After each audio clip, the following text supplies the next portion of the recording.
Before we begin the story, don't forget to like the video and tell us where you watched it in the comments. The year was 1886, and northern New Mexico lay locked in the grip of a brutal winter. Wind moved through the valleys like a living thing, scraping over the land and howling through the canyons. Snow covered everything, the burned skeletons of wagons, dead brush, even a narrow trail that cut across the low ridge. Elias Boone rode that trail slowly, his horse's hooves sinking deep into the crusted snow. The animal's breath came in white clouds, and the saddle creaked with each movement. Elias wasn't riding for money or glory anymore. Once, he'd worked as a ranch hand near Silver Mesa, a quiet man who kept his distance and did his job. But the ranch had burned during a border raid 2 years ago, taking his wife and son with it. Since then, he'd stayed in motion, hunting, trading, doing odd jobs, and mostly keeping to himself. He wasn't running from anything specific, just avoiding the weight of standing still. That morning, as the sky turned gray with the promise of another storm, he noticed smoke in the distance. Not the steady line of campfire, but the thin, twisted column of something burned out. When he rode closer, he found what was left of a small wagon, the kind used by traveling families or traders. The wood was blackened, the canvas torn, the ground marked with scattered prints now half buried under snow. A pair of shapes lay just beyond the wreckage. Elias dismounted slowly, rifle in hand, cautious but drawn forward. He found 2 young women, barely alive, curled together under a ragged blanket. Their skin was pale, lips cracked from cold. They were Apache, dressed in deerskin and wool, with small beaded pendants still hanging around their necks. The older one, Naira, he'd learn later, stirred when he crouched near them, her dark eyes flicking open in confusion and fear. The younger, Sani, didn't move at all. He pressed a hand near Naira's shoulder. "Easy now," he said quietly, his breath visible in the air. She flinched but didn't pull away. He could tell by the look in her eyes she'd been running for days. No food, no rest, no trust left in her. Elias scanned the area, expecting signs of pursuit. Nothing but snow and burnwood. No footprints newer than yesterday. Whoever had attacked them was gone. For a moment, he hesitated. He didn't owe anyone anything anymore. Taking them in meant risk, food, firewood, maybe more trouble if soldiers or scouts were nearby. But leaving them here wasn't an option he could live with. He'd seen enough death already. He spoke again, steady but firm. "I got a place not far from here, warm enough to get through the night." Naira didn't answer, just stared back at him, half conscious. He lifted Sani into his arms first. She was light, barely breathing. Then he helped Naira up, steadying her when her knees buckled. She didn't thank him, not yet, but the way she leaned against his shoulder said enough. The ride back was slow. The wind picked up, carrying dry snow that stung their faces. Elias kept his coat open enough to shield the girl in front of him. He could feel the trembling of her body through the layers of cloth, and each time the horse stumbled, her grip tightened around his arm. He didn't speak. There wasn't anything to say that wouldn't sound like pity. As dusk fell, they reached the small hunting cabin he'd built years earlier, a single room with thick pine walls and a stone fireplace. He helped them inside, set them near the fire, and went to split more wood. His movements were automatic, practical, efficient, like a man who'd done this alone too many times. As the fire grew, light flickered over their faces, showing the bruises, the cuts, the exhaustion. When he turned to look at them again, Naira was watching him cautiously. She didn't trust him, that much was clear, but she wasn't afraid either. Something in his quiet manner had convinced her she was safe for now. Elias could sense her measuring him the way wild animals measure distance, calculating risk, trying to see the truth behind his silence. He sat near the door, sharpening his knife out of habit. In his mind, he replayed what he'd seen on the trail, the burned wagon, the footprints. Militia work? Most likely. He'd heard talk in town weeks ago of Apache families being driven out, accused of theft and rebellion. Maybe these two had been caught in that storm of violence. As the wind hit the cabin walls, Elias felt a flicker of unease. He didn't know why he cared. Maybe it was because he saw something of himself in them. People who'd lost everything and were just trying to keep breathing through the cold. He looked toward the fire where the sisters lay side by side. Sani murmured something in her sleep, a soft sound that broke the stillness. Naira reached out and brushed her sister's hair away from her face, then met Elias's eyes across the room. No words passed, just understanding, an unspoken agreement that for this night at least, survival came first. Outside, the snow kept falling. Inside, three strangers sat in the glow of a single fire, each wondering what tomorrow would demand of them. Night fell hard over the valley, pressing against the cabin walls like a weight. Snow kept falling, thick and soundless, sealing the door edges and covering the tracks they'd left behind. Inside, the fire crackled weakly. Elias fed it one small log at a time, measuring the stack beside him. Not much left. Maybe enough for the night, maybe not. The two sisters lay close to the hearth, wrapped in blankets he'd pulled from the back room. Sani's face had a faint color now, her breathing steadier. Naira sat upright beside her, rubbing her sister's hands to keep the blood moving. Her eyes stayed fixed on Elias, not fearful now, but wary, the way someone studies a man who could be either salvation or danger. Elias avoided her gaze. He worked in silence, sharpening a thin stick into kindling. His thoughts kept drifting to the burned wagon. He had seen the same pattern before, the kind of destruction left when a patrol came through. A family killed for being in the wrong place, speaking the wrong language. The war between settlers and Apache bands had burned across this land for years, and men like Elias had watched it happen without picking sides. Maybe that made him worse than either side. He poured water into a dented kettle and set it over the fire. "There's jerky in the bag," he said quietly, motioning toward the table. His voice broke the silence, and both sisters looked up. Naira hesitated, then stood, her legs unsteady. She crossed the small room slowly, keeping her distance. Elias watched her movements, careful, deliberate, like someone used to hiding. She took a piece of dried meat, bit it, and forced herself to chew even though her jaw trembled from exhaustion. "Where are you heading?" he asked. Her answer came low and flat. "South, to the Mescalero lands." "Long way," he said. She nodded, not offering more. The kettle began to whistle softly. Elias poured hot water into a tin cup, added a pinch of herbs from his saddlebag, and handed it to her. "Give this to your sister. Fever's coming." Naira accepted it without a word. For a moment, their hands brushed, rough skin against cold fingers. He felt her flinch, not from fear, but from the sudden warmth.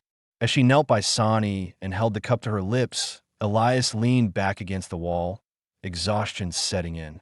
He'd been riding since dawn, chasing nothing but quiet. Now he found himself sheltering two women the world had turned its back on. He didn't regret stopping for them, but part of him wondered what it would cost. If the militia found them here, they'd hang him for aiding fugitives. But he'd already buried too much to worry about the law. Wind howled through the cracks, and the fire dimmed.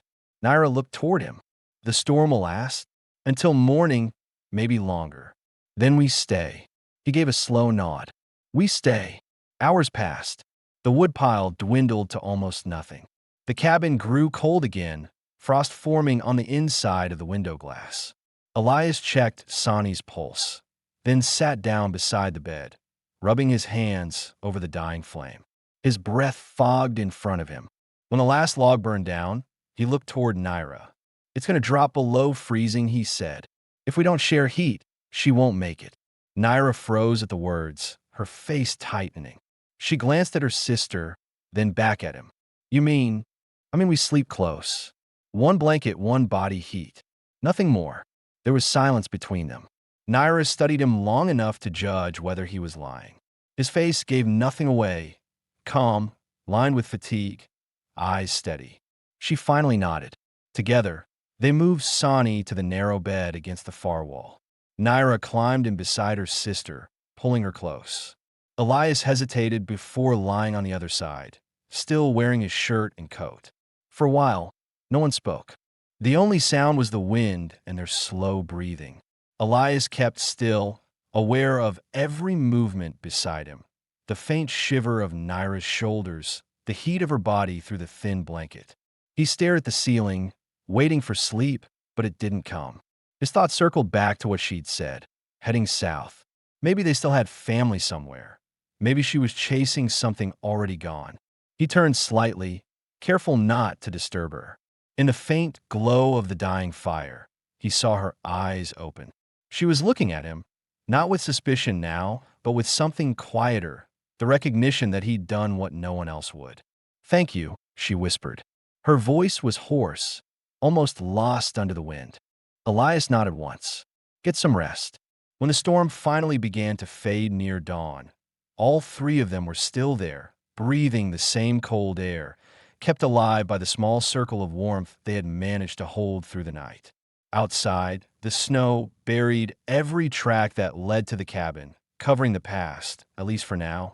Inside, without meaning to, they had begun something that none of them yet understood. A fragile trust born out of silence and survival. When the storm finally died, the cabin fell into a silence so complete that every sound seemed to hang in the air. The faint crackle of dying embers, the soft rustle of breath beneath the blankets. Morning sunlight cut through the frost-coated window, landing in thin golden lines across the floor. Elias Boone woke first. His shoulder ached from the hard edge of the bed, but he didn't move right away. He stayed still, listening to the steady breathing beside him. Naira and Sani were both asleep. The older sister's arm was wrapped protectively over the younger shoulders, her face half buried against the blanket. They looked different now, no longer desperate shapes on the snow, but two young women alive, warm, and safe for the first time in days. Elias studied them quietly, a strange calm settling over him. He wasn't used to this company, trust, or the quiet weight of being needed again. When he finally stood, his boots scraped softly on the floor. The movement stirred Naira. She blinked awake, her dark hair tangled against the pillow, and watched him from the edge of sleep. For a moment, neither of them spoke. Morning light reflected in her eyes, revealing exhaustion mixed with alertness, the look of someone who had survived too long by expecting betrayal. Elias broke the silence. "You're safe here," he said simply. "The storm's done." She nodded, still studying him as though testing that promise. "Where are we?" "Half a day north of the San Juan Ridge," he replied, reaching for his gloves on the table. "No towns for 20 miles. No patrols come this high in winter." Her gaze drifted toward the small window, where endless white stretched out beyond the trees. "They burned everything," she said, her voice quiet, almost to herself. "Our camp, our horses, my brother was still." She stopped, swallowed hard, then turned her eyes away. Elias didn't press. He didn't need to. The story was written across her face. He crouched near the fire pit, rearranging the coals and placing the last small sticks on top. The flame rose weakly, fighting the cold air. "You need to rest a day or two," he said. "Your sister's still weak." Naira nodded again, her voice firmer now. "We can help. We won't stay for free." He almost smiled, a quick, fleeting thing that didn't quite reach his eyes. "Wasn't planning on charging you." By midday, the cabin was alive with small movements. The sound of Naira washing Sani's hands with melted snow water, the crack of kindling as Elias split more wood outside. He worked steadily, glancing toward the tree line every few minutes. Old habits. The storm had covered the tracks, but patrols sometimes doubled back after the thaw. He couldn't afford surprises. When he came back inside, Naira was standing near the table, holding his canteen. "You risked a lot bringing us here," she said. "If soldiers find us." He set down the wood and met her gaze. "I know what happens. Don't matter. I've been on the wrong side of things before." "What side is that?" He hesitated. "The side that just tries to stay alive." That answer seemed to land somewhere deep with her. She looked down, her thumb tracing the edge of the tin cup. "My father said men who speak little carry heavy things. You don't talk much either. I've learned it keeps the peace." "Does it work?" she asked quietly. "Sometimes." Sani stirred on the bed and coughed weakly. Elias went to the shelf and poured some of the herb mixture into a pot of hot water. Naira watched as he stirred it with a careful hand. There was no hesitation in his movements, no roughness. She realized then that the man she'd feared might harm them was, in truth, the only reason they were still breathing. By late afternoon, the snow outside had hardened into a crusty glare. Elias stepped out to check the traps he'd set near the creek before the storm. He moved through the trees with slow precision, each footstep deliberate. The cold bit through his coat, but he welcomed it. Cold meant quiet, and quiet meant safety. He returned with 2 small hares and a half-frozen pheasant, the kind that didn't fly far in heavy snow. When he pushed open the cabin door, warmth and the faint scent of boiling herbs met him. Sonny was awake now. Sitting up, color returning to her face. Naira looked up from beside her and gave him a short nod. Not a smile, not yet, but acknowledgement. Elias cleaned the game in silence, hand steady, knife flashing in the firelight. He'd done it thousands of times, but tonight it felt different, like the simple act of preparing food carried weight again. When the meat was roasting, he sat back on the stool, the heat brushing against his hands. Naira watched him carefully. "You live here alone?" "Mostly," he said. "Sometimes I hunt for trade. Sometimes I just stay." She studied him, her expression softening. "Then why help us?" Elias looked into the fire before answering. "Because I couldn't ride past again." That was the truth, and they both knew it. As night came, the light faded from the small window, replaced by the flicker of the fire. The cabin felt warmer now, less like a shelter for strangers and more like a space shared by people who'd survived something together. Before lying down, Naira adjusted the blanket around her sister and turned toward Elias. "When the storm clears for good, we'll head south. You don't have to worry." Elias nodded. "You'll need a horse. I got a spare out back. He's slow but steady." She blinked in surprise. "You'd give him up?" He shrugged. "He's been alone long enough to." Naira didn't answer, but for the first time, her face eased into something that almost resembled a smile. Outside, the stars were sharp and cold over the dark ridge. Inside, the 3 of them settled again by the faint glow of the fire, no longer bound by fear, but by something quieter, something that would soon grow stronger, the simple, wordless act of staying. By morning, their breath would no longer fog in the air. The worst of the winter had broken, but what lay ahead was still waiting, beyond the snow, beyond the cabin walls, in the uncertain miles of land that would soon pull them all together again. By the time the snow began to melt, the valley had turned from white to gray, patches of mud and frozen grass breaking through the crust. The river below the ridge groaned with thawing ice, and thin trails of smoke rose from the cabin's chimney. Elias Boone stood outside, tightening the saddle on his horse. He'd been quiet all morning, the way men get when they know something has to change. Inside, Naira folded their few belongings, a wool blanket, dried meat, a handful of herbs she had gathered from beneath the snow. Sonny, stronger now, sat by the fire brushing her hair with a wooden comb Elias had carved her days earlier. The warmth had returned to her face, and the dull fear in her eyes had faded. Naira looked at the doorway, where Elias stood, and asked, "You're heading out today?" He nodded without turning. "Got to reach the trading post before the thaw floods the pass. Need salt, bullets, flour." She hesitated, her hands pausing over the blanket. "We should leave too. South, like we said." Elias finally faced her. "You can ride the mule. He's slow, but he'll make it." Sonny looked up quickly. "You're not coming with us?"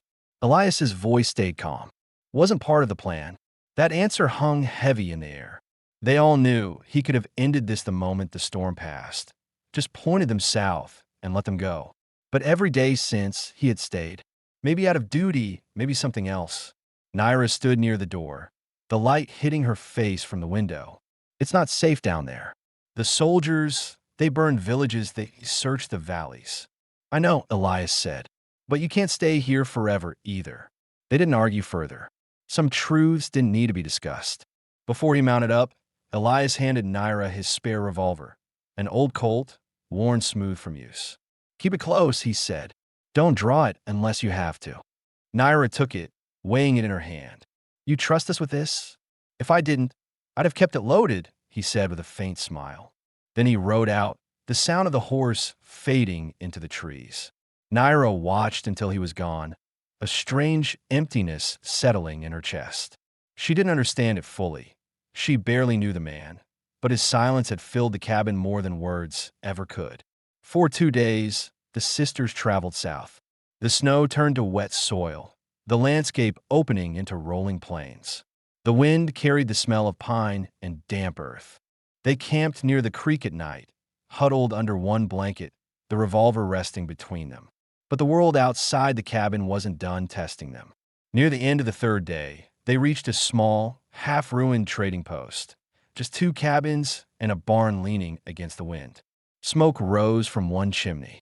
They approached cautiously. A man stepped out, tall, with a gray coat and a rifle across his chest. Behind him, 2 others followed. Their uniforms were rough and mismatched, the kind worn by militia patrols that roamed the borderlands. Naira's stomach tightened. Sonny gripped her arm. The man smiled, but it wasn't friendly. "Didn't expect to see company this far out," he said. "You 2 belong to that wagon burned up north?" Naira froze, eyes darting between the men. The revolver was under her blanket roll, too far to reach. She shook her head slowly. "We're just passing through." "Passing through," the man repeated, looking them up and down. "Looks like runaways to me." Before he could step closer, a low voice came from behind them. "They're with me." Elias's horse appeared from behind the barn. He dismounted without hurry, his expression steady. The soldiers turned toward him, hands on their rifles. The leader frowned. "You again. You're the trapper who sells meat in Silver Creek." Elias's jaw tensed. "That's right. These girls work for me. Hunters from the hills. They're Apache. Don't matter. They know the land better than any man here." The air tightened between them. For a few long seconds, no one moved. Then one of the soldiers spat on the ground and said, "You'd better keep them out of sight. Command doesn't like friendly company with hostiles." Elias gave a slow nod. "I'll remember." The men walked off toward the barn, muttering among themselves. When they were out of earshot, Naira turned to Elias, her face tight with anger. "Why did you come back? Didn't feel right leaving you alone out here. You could have been killed. I've been close before." He led them behind the post to a small clearing and began setting up a small campfire. The sun was already sinking, the light turning orange across the horizon. Naira stood beside him, still shaken. "They knew about the wagon," she said. Elias nodded. "Patrol must have passed through after the fire. They'll keep asking questions." "Then what do we do now?" He looked up at her. "We stay low. Move at night. There's a safe ridge east of here. The patrols won't climb that far." Later, when darkness came, they sat close around the fire. The smell of smoke mixed with cold air and the faint sweetness of roasted meat. Sonny was quiet, half asleep, her head resting against her sister's shoulder. Naira watched Elias across the flames. His face was half lit, half shadowed, the eyes distant, the lines deep. She finally asked the question that had been building since that first night in the cabin. "What happened to your family?" He hesitated, knife motionless in his hand. For a long moment, he said nothing. Then, quietly, "They got caught between the wrong men. I buried them near Silver Mesa." Naira's throat tightened. "And you stayed?" "I tried leaving once," he said. "Didn't help." The silence that followed wasn't heavy this time. It felt like understanding, a shared truth between people who'd both lost too much. When the fire burned down to embers, Naira looked toward him again. "You could have left us at that cabin," she said. Elias met her eyes. "I did once before. Didn't make the same mistake twice." The night wind moved through the trees, carrying the faint sound of the soldiers' voices in the distance. Naira laid down beside her sister, the revolver under her hand. Elias stayed awake by the fire, watching the darkness. They didn't know it yet, but from that moment forward, their paths were no longer separate. Whatever waited beyond the next ridge, they would face it together, not out of duty, but because, somehow, none of them could walk away anymore. The next morning came gray and bitter, the kind of cold that cut through the skin before sunrise. Elias Boone was already saddling the horses when Naira stepped out of the tent, pulling her blanket tight around her shoulders. Behind her, Sonny still slept near the dying fire, her breathing even. The world around them was waking slowly, distant crows over the trees, ice cracking in the creek. Elias didn't speak until she approached. "We'll head east first," he said, tightening the strap on his saddle. "Then south through the ravine. The patrols won't risk the steep ground." Naira studied his movements. "You've done this before." He nodded slightly. "Once or twice, when there was still reason to keep moving." She didn't ask what that reason was. She already sensed the answer. By mid-morning, they were riding across open ground, following the frozen river. The land stretched wide and silent. No smoke from cabins, no signs of towns, only scattered juniper and the long shadows of the hills. The wind carried the scent of pine and ash.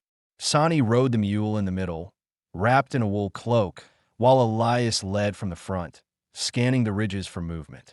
For hours, no one spoke. It wasn't the silence of strangers anymore, but of people who understood each other's need for it. Every sound, the soft creak of saddle leather, the crunch of hooves on ice, filled the space words would have wasted. By afternoon, the sky turned heavy with low clouds. They stopped near a half-frozen creek to rest. Elias unpacked what little food they had left: dried venison, stale bread, and a handful of beans. Naira helped start a small fire, her hands shaking slightly as she struck the flint. When the flame caught, Elias crouched beside her, shielding it from the wind with his coat. For a brief second, their faces were close, his eyes calm, hers restless, searching. "You said you buried your family," Naira said quietly, not as a question, but as a statement. "Was it during the raids?" He looked at the fire instead of her. "Yes." Settlers blamed the Apache for a raid that wasn't theirs. Men took it on themselves to even the score. "They came through my ranch one night, looking for a target. Didn't matter who." The words came slow, each one measured. Naira listened without interrupting. When he finished, she said, "Then you understand what they've done to us." "I do, yet you're still here, still helping." He gave a short nod. "Because no one helped me." Sani stirred behind them, half awake. Naira fell quiet, the firelight reflecting in her eyes. Elias reached into his pack, pulled out a scrap of cloth, and began wrapping his revolver again. Everything about him was practical, deliberate, a man who'd built a habit out of surviving the hard way. They rode again when the light began to fade. By nightfall, they reached the edge of a canyon. The ground dropped away into shadow, steep cliffs with jagged rocks below. A narrow trail wound down between the walls, barely wide enough for a horse. Elias dismounted and studied it. "This leads south. The patrols won't follow here." Naira frowned. "It looks dangerous." "It is, but safer than what's behind us." They made camp near the top of the pass. The canyon wind was sharp, carrying faint echoes of animals somewhere deep below. Elias built a fire in the shelter of a boulder while Naira and Sani unpacked their blankets. She moved with quiet efficiency, no longer the frightened woman he had found beside the burned wagon. There was strength now, rough-edged but growing. As they sat around the fire, Sani leaned her head on her sister's shoulder. "Do you think we'll ever go home?" she asked softly. Naira hesitated. "Home isn't there anymore." Elias listened in silence. He understood that sentence too well. When Sani fell asleep, Naira looked across the fire at him. "You said you don't take sides," she said, "but you chose to stay with us. That's a side." He met her eyes, the light of the fire catching in his tired features. "Maybe, but it's not about sides anymore. It's about what's right." She didn't answer, but the look in her eyes said she believed him. Later that night, as the fire burned low, Elias walked to the ridge overlooking the valley. The moonlight reflected off the snow below, turning the land pale and endless. Behind him, he heard Naira's footsteps. She stopped beside him, wrapping her shawl tighter. "You never asked why we were running," she said quietly. "I figured you'd tell me if it mattered." "It does." She looked out toward the horizon. "Our father led a small band. They didn't want to fight. They just wanted to keep their land. The soldiers came anyway. They killed him, said he was hiding weapons." Elias's jaw tightened. He didn't look at her. "He wasn't. He was hiding children," she said. "Half our tribe made it into the mountains. Sani and I never found them again." For a while, the only sound was the wind. Elias reached into his coat, pulled out a small flask, and offered it to her. "To your father," he said. She took it, hesitated, then drank. "And to yours," she said softly, handing it back. When dawn came, the wind had died. The canyon stretched out before them like a scar through the earth. Elias packed the horses while Naira helped her sister climb onto the mule. Before they started down the narrow path, she turned to him. "If we reach the valley, what then?" He looked over the edge, his voice steady. "Then we keep moving until the land feels safe again. And after that," he said, adjusting his hat, "we decide if we're still running or if we've finally stopped." As they descended into the canyon, the light of morning grew brighter.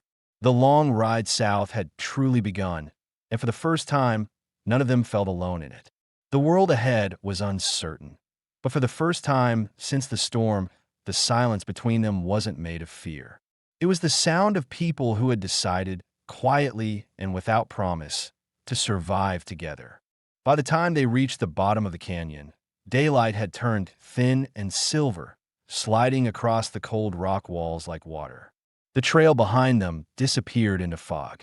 Ahead, the narrow river cut through the stone, its surface cracked with ice. Elias Boone led the way on foot, reins in one hand, rifle in the other. Naira and Sani followed close, their breath misting in the air. The path was treacherous, steep, uneven, half frozen. A single misstep could have sent them tumbling into the ravine.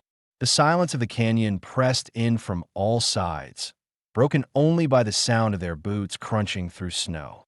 Every few minutes, Elias stopped to check the cliffs above, scanning for movement.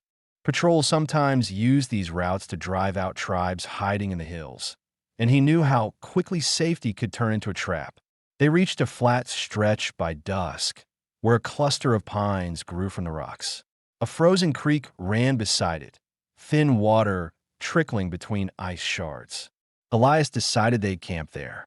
He unsaddled the horses, brushed the frost from their coats, and built a small fire against a stone wall to trap the heat. The air smelled of pine and wet earth. Naira gathered dry branches, her fingers stiff from cold. When she returned, Elias was kneeling beside Sani, checking her pulse. The girl was pale again, her lips dry, her eyes glassy. "Fever's back," he muttered, reaching for the small pouch of herbs from his saddlebag. Naira's chest tightened. "She was fine this morning." "Cold drains the body faster than hunger," Elias said. "She's been pushing herself." He mixed the herbs into a pot of boiling water and poured a cup. The scent was sharp, earthy. "Make her drink it slow," he said. Naira knelt beside her sister, holding the cup to her lips. Sani coughed weakly, forcing it down. Her skin was hot to the touch. As night settled, the canyon filled with the sound of the wind moving through the trees. Elias sat near the fire, his coat draped over his shoulders, watching Naira tend to her sister. The flames lit the side of her face. Worry etched deep into her features, exhaustion dulling her eyes. She kept whispering softly in Apache, words Elias didn't understand but recognized. Prayers, promises, the kind of things said only to someone you can't afford to lose. Hours passed. Sani drifted in and out of fevered sleep. Elias added wood to the fire, careful not to let it burn too bright. Too much light could be seen from the ridge. When Naira finally looked up, her hands trembling, he said quietly, "You should rest. I'll keep watch." She shook her head. "If she gets worse—" "She won't," he interrupted gently. "Not tonight." Naira hesitated, then sat back, her eyes fixed on the fire. "You saved her before. Back at the cabin." "I just gave her heat," Elias said. "You're the reason she's still fighting." She studied him for a long moment. "Why do you keep helping us?" He didn't look at her. "Because I couldn't help mine." The words landed heavy between them, raw and final. She didn't press him further. Instead, she reached into her satchel and pulled out a small leather pouch. Inside was a turquoise pendant, worn smooth from years of use. She held it out to him. "My father made this," she said quietly. "He said it keeps away bad spirits. Maybe it'll help you." Elias hesitated, then accepted it with care. "I don't believe in luck," he said, though his voice softened as he turned the pendant in his hand. Then believe in gratitude, she replied. For the first time that night, he met her eyes directly. The look that passed between them wasn't romantic. Not yet. It was something older, deeper, two people carrying the same kind of pain and recognizing it in each other. The fire burned low. Sani's fever broke before dawn. When Naira woke, she found Elias sitting exactly where he'd been, his head bowed, rifle across his knees, the pendant still in his palm. By morning, the canyon was quiet again. Mist clung to the rocks, and a thin light filtered through the clouds. Sani was weak but awake, her voice rasping when she spoke. "Are we going home?" she asked. Naira brushed her hair back gently. "Not yet, but we'll find it again." Elias stood nearby, tightening the straps on the packs. "There's a way out of this canyon," he said. "Leads south toward the open plains. Warmer ground. We can follow it in 2 days if she can ride." "She can," Naira said firmly, glancing at her sister. "We've come too far to stop." Before they left, Naira noticed Elias slip the turquoise pendant over his neck, tucking it beneath his shirt. She said nothing, but the sight of it eased her somehow. As they began their climb along the narrow trail, the sun finally broke through the canyon clouds, a hard, white light spreading across the frozen walls. For the first time in weeks, they felt its warmth. No one spoke as they rode, but something unspoken had changed among them, a quiet understanding that went beyond survival. They were no longer strangers thrown together by chance. The bond between them had deepened, not through words, but through nights like this one, through the act of staying when leaving would have been easier. And though none of them said it aloud, each carried the same thought as the canyon opened into the wide southern sky. Whatever waited ahead, they would face it together. They rode south through the canyon until the land began to open, the air warmer, the trees taller. The sharp smell of pine gave way to dry grass and earth. For the first time in weeks, the snow was gone from the ground. Yet even with the sun overhead, a quiet unease traveled with them, the kind that comes when safety feels too close to believe in. By late afternoon, they reached a flat stretch where the land folded into wide plains. From there, the horizon was endless, a sea of golden brush under the blue sky. Elias Boone rode ahead, his eyes scanning every rise and shadow. He had been silent most of the day, his face more drawn than usual. Something about the way he kept glancing north told Naira he felt it too. They were being followed. Sani dozed lightly in the saddle behind her sister, the mule's slow rhythm lulling her to sleep. Naira guided the reins with one hand, the other resting near the revolver Elias had given her. "How much farther until we reach the mesa?" she asked. Elias's voice came steady. "Another 2 days, maybe less. There's a small settlement west of the ridge. We can rest there, trade, find food. And after that," he looked toward the horizon, "then you'll be safe." The words sounded final, like he'd already decided not to follow them beyond that point. By nightfall, they camped near a cluster of cottonwoods beside a stream. The water was clear, the air cool. It should have been peaceful. But when Elias crouched to refill the canteen, he noticed something that made his jaw tighten: tracks in the mud. Too fresh. Boot prints for sets, heavy with gear. Soldiers. He didn't say anything until the fire was lit. Then, as Naira handed him a piece of bread, he said quietly, "We're not alone out here." She froze. "How close?" "Half a day, maybe less. They're following our line from the canyon." Sani looked up, fear flashing across her face. "It's them, isn't it? The same patrol." Elias nodded. "Could be." They ate in silence after that, the fire low and watchful. Every noise in the night, the cry of an owl, the rustle of wind through the trees, felt like something moving closer. When Naira couldn't sleep, she found Elias sitting on a rock above the stream, his rifle across his lap. "You've been running your whole life," she said softly. "I can see it in how you listen to the night." He didn't look at her. "Running keeps you alive, but it doesn't give you peace." Elias took a slow breath. "Peace isn't something men like me get to keep." She sat beside him, wrapping her shawl tighter. "You said once you'd lost everything. Maybe you didn't lose it. Maybe it's been waiting for you to stop running." He turned to her, the firelight from below catching in his eyes. You don't know what it's like to have blood on your hands. I do, she said quietly. You think I don't? I held my brother while he bled out by the river. He was 15. The soldiers didn't even look back. For a long time, they sat in silence, both staring out over the dark water. The past wasn't something either of them could leave behind, but in that moment, it no longer separated them. At dawn, they broke camp early. The sun rose pale and hard, turning the land a washed-out gold.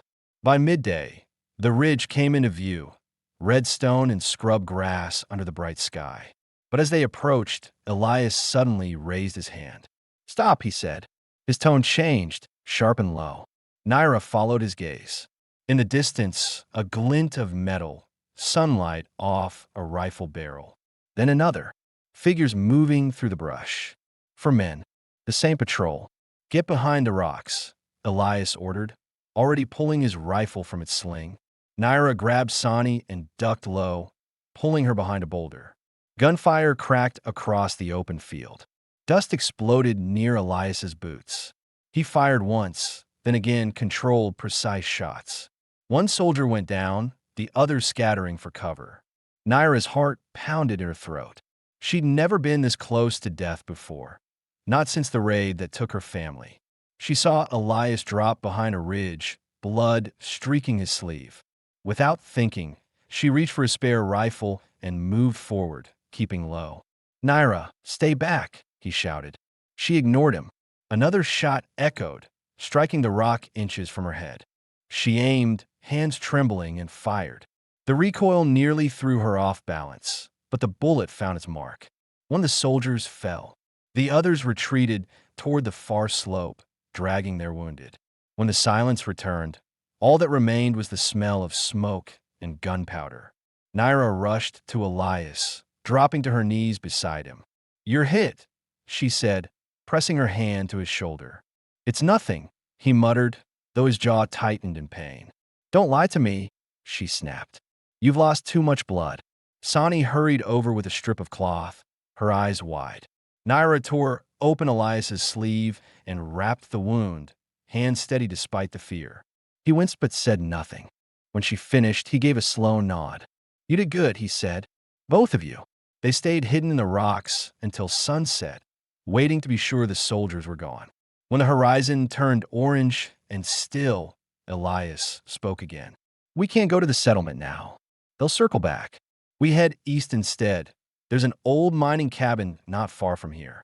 We'll rest there." They moved under the cover of twilight, guiding the horses in silence. Elias's wound bled through his sleeve, but he didn't complain. Naira watched him closely every step of the way. When they finally reached the cabin, a small, crumbling structure half buried in the hillside, Elias could barely stand. Naira helped him inside, lowering him onto the bed frame while Sani lit a lantern. The air was thick with dust and cold metal, but it was shelter. Naira cleaned his wound again by lamplight. Her hands were gentle, her expression unreadable. "You could have died back there," she said. "I've come close before," he whispered. "Then maybe stop trying to." He met her eyes. "It's too late for me, Naira." "No," she said quietly. "Not anymore." She stayed awake beside him through the night, keeping the fire alive, listening to his breathing. Each flicker of flame revealed something she hadn't noticed before. The lines of wear on his face, the calm that came from years of holding back grief.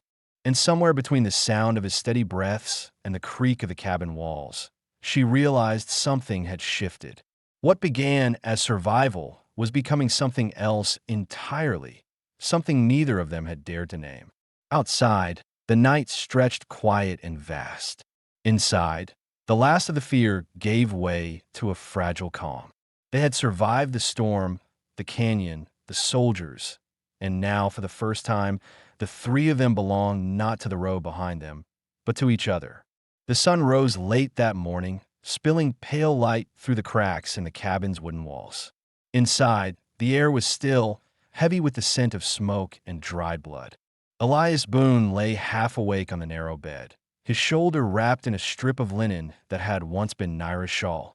The wound had stopped bleeding, but every small movement sent pain down his arm. He could hear faint sounds outside, Sonny's laughter and the creak of wood being moved. And for the first time in months, those sounds didn't feel like a threat. They felt like life returning. When he pushed himself up, Naira was already by the fire, her hand steady as she stirred a small pot of broth. The morning light caught her hair, and for a moment he didn't speak. She glanced up, meeting his eyes briefly before turning back to the fire. "You should rest," she said. "I've rested enough. You can barely stand." Elias swung his legs off the bed anyway, grimacing. "Then I'll lean." Sonny stepped through the door, carrying an armful of sticks and smiling wide. "The stream's thawing," she said. "I found fish under the rocks." She sounded brighter, her strength finally returning. Seeing her like that made something loosen in Elias's chest, a reminder of why he had stayed when he could have left. Over the next days, the three of them turned the ruined cabin into something close to a home. They patched holes in the walls with bark and mud, repaired the roof with cut branches, and lined the inside with dried grass for warmth. Naira took charge of the small garden plot behind the cabin, planting the last handful of seeds she'd kept hidden in her satchel since the day her camp was destroyed. Elias worked slow because of his arm, but his experience showed in the way he shaped every beam and mended the fireplace stones. At night, they sat around the hearth while the wind brushed against the windows. The silence between them was no longer filled with unease. It had turned into something comfortable, familiar. Naira had started to ask questions, not out of suspicion, but curiosity. "Before all this," she said one evening, "what did you do? Before the raids, before the cabin?" Elias took a moment to answer. "I raised cattle. Had a wife, a boy. We had land near Silver Mesa." "What happened to them?" "The war came closer. Some men burned us out. Said we were helping the wrong people. My wife didn't make it through the night. My boy didn't make it through the winter after." The room went still. Naira's eyes softened. "You stayed out here after that?" "I stayed because I didn't know where else to go." "And now?" He looked at her quietly. "Now I might have found a reason." She didn't answer right away. The fire popped softly, the light flickering across both their faces. "You think you can build something new after losing that much?" she asked. Elias nodded slowly. "You don't build the same thing. You build what's left and make it hold." That night, long after Sonny had fallen asleep, Naira stepped outside. The air was cool, the stars sharp above the dark ridge. She stood by the fence Elias had been fixing earlier, running her hand along the rough wood. The land around them was quiet. No gunfire, no riders, just the sound of the stream running free again. When she turned, Elias was standing in the doorway, his coat draped over his shoulders. "Could have told me you were up," she said softly. "I didn't want to break the quiet." "Doesn't break easy here," she replied, glancing toward the trees. "Not anymore." He stepped closer, his boots crunching against the frost. "You still plan to head south when spring comes?" She hesitated. "That was the plan." "And now?" She looked at him, eyes steady. "Now I don't know what I'd be running toward." For a long moment, they just stood there, the silence between them carrying more truth than words ever could. Elias reached up and adjusted his hat, a small, habitual gesture, then said quietly, "You and your sister could stay. There's room here, and the land's kind when it's worked right." Naira tilted her head. "And what about you?"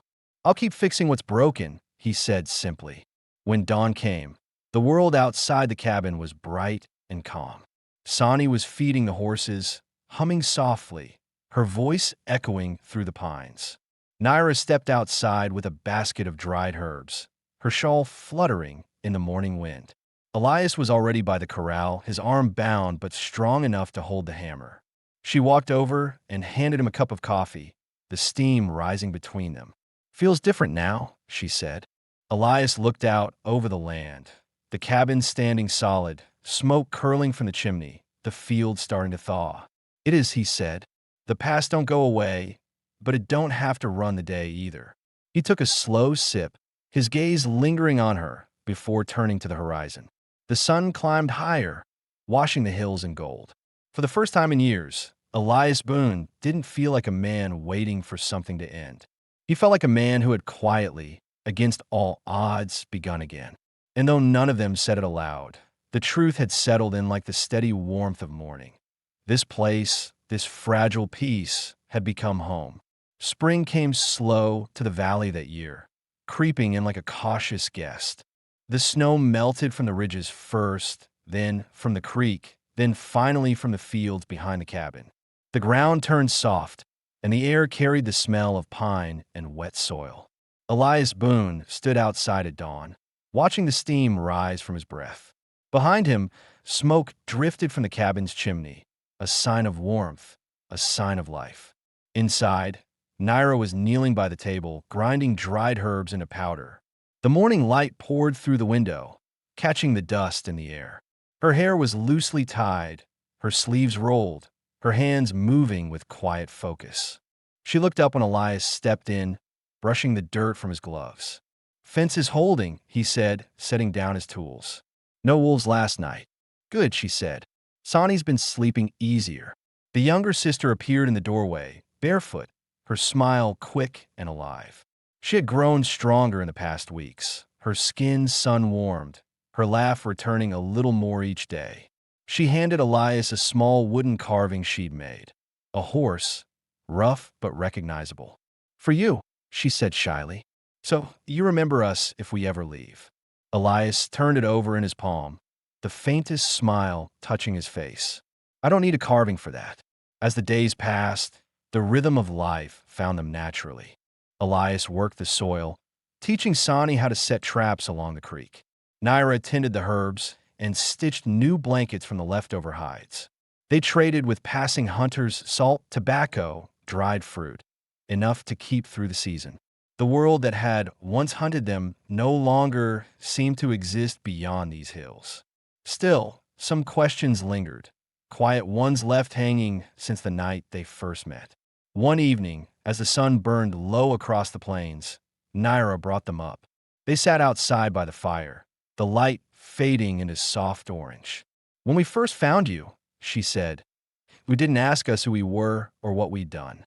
You just helped." "What?" Elias stirred the coals with a stick, his face unreadable in the dim light. "I'd seen too much of what happens when people start asking those questions," he said. "Didn't need to know more to see you needed a hand." "But you risked your life," Naira pressed gently. "You could have walked away." He looked at her then, his voice low but steady. "I did once before. Someone asked for help, and I turned away. The next morning, they were gone. I've been trying to live with that ever since." The fire popped between them, throwing sparks into the dark. For a long while, no one spoke. Then Naira said softly, "You don't owe anyone anymore, Elias. You've already paid for what you lost." "Maybe," he said, glancing toward the cabin where Sonny's laughter carried faintly through the open window. "But maybe I was never meant to leave people behind in the first place." The days turned longer, warmer. One morning, Naira found a patch of wildflowers near the creek, yellow and white, bending in the breeze. She cut a few and placed them in a small clay jar by the window. When Elias noticed, he said nothing, but later that day, he built a wooden frame for them, shaping it carefully with his knife. It wasn't about beauty, it was about permanence. As spring deepened, so did the feeling of something unspoken growing between them. It wasn't sudden nor loud.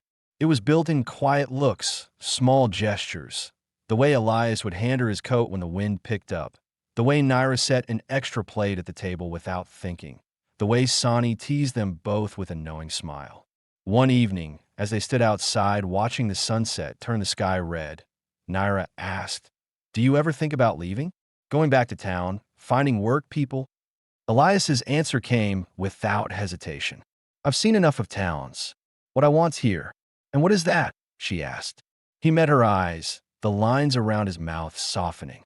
"Something worth staying for." The next morning was clear and warm. The fields shimmered with dew, and the sound of the creek carried across the valley. Elias was mending a bridle near the corral when Naira walked up behind him. She watched him quietly for a moment before saying, "You never told me what you'll call this place." He looked around at the cabin, the fields, the smoke curling gently from the chimney. "Doesn't need a name," he said. "It's enough that it's ours." Naira smiled, setting her hand lightly on his arm. He turned toward her, and for the first time since the winter began, the weight in both their eyes was gone. There was no need for promises or grand words. Just the simple truth of what they had built: safety, trust, and the quiet kind of love that stays. Sonny called from the doorway, waving for them to come eat. Elias placed his hat on Naira's head, the same way he had that first morning after the storm, and said with a faint grin, "Guess you'll have to stay now. It looks better on you." She laughed softly, and together they walked back toward the cabin, three figures against the bright valley, framed by the rising sun. The camera would pull back then, the land wide, open, alive. The cabin stood firm, smoke drifting upward, the sound of the creek steady in the distance. The long winter was over. The silence that once meant fear now meant peace. Elias Boone had stopped running. Naira and Sonny had found their home. And for the first time in a long, hard life, the story ended not in loss, but in belonging.